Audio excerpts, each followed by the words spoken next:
realized that a lot of art misses that. So that moment of contact, something happened and something magical between me and the audience. And I did not talk, we only touched each other, and then they left being transformed by my touch.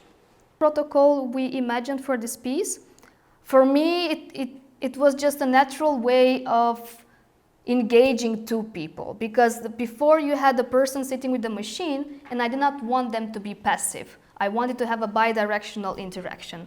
So I gave the power to the person sitting in the cabinet with the machine. They were in control, so if they would not give permission, then all interaction will stop.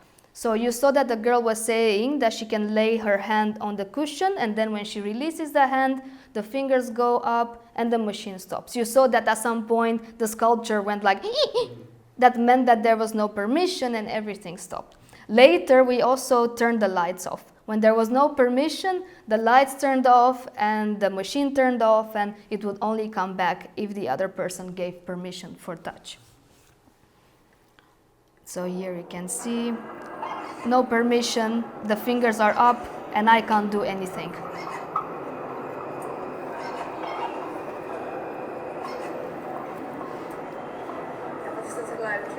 Yeah, and the lights went off, yeah.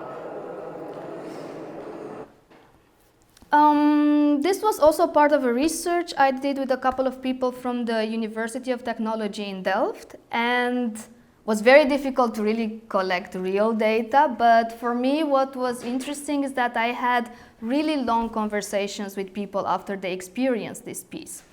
And there were some notable differences between genders which really excited me. In a way, I was asking myself, oh, why is this? So I noticed that a lot of women felt empowered by having a technological means of giving consent. They said to me, it feels so easy to just press a button and then there is no permission. I don't have to explain myself. And men, well, not all men, but some men reported that they did not feel that a consent protocol was needed, and this doesn't reflect human interaction at all, because human-to-human interaction is like a dance, it's a game you have to play together, and like that. And also some people said, if I don't want it, I can just walk away. What was interesting for me, it's also the psychological effect of having a consent and also having the power to act. And women said, even I did not want to use the machine, I didn't want to stop the interaction, the mere idea that I had the control felt good for me. This project is ongoing. We are now developing a new robot at the university in Hamburg. It's going very slow, but there is a robot being made after this art piece. So I was playing with this idea of consent, and I made a prototype in 2022, and it was more of a playful way on how to just reflect on these issues of consent. You had two sculptures that people could wear, and well, not wear, but they would hold them in their hands, and you had a switch. So you had a control over each other's pod. The moment you would turn it on, then you could touch it, and the moment you will turn it off and you will try to touch it without permission, then loud alarm bells will start ringing and everybody in the space will hear that you touched without permission. I think here you can hear it. We would like to find out what are the attitudes towards digital touch and how this changes over time, or how it may differ per culture. I developed a toolkit, so there are cards that people can play, and so far we have 3 different kinds of technologies. One is mediated social touch technology. The most common one is the vibrational wristbands. So one person has a vibrational wristband, the other person has 2, and they can send each other signals. This is the most basic mediated social touch technology. The other one is human-robot interaction, so you can imagine about a healthcare robot that might embrace you or might shake your hand. And the other one is interactions in VR. There have been quite some cases of abuse in VR.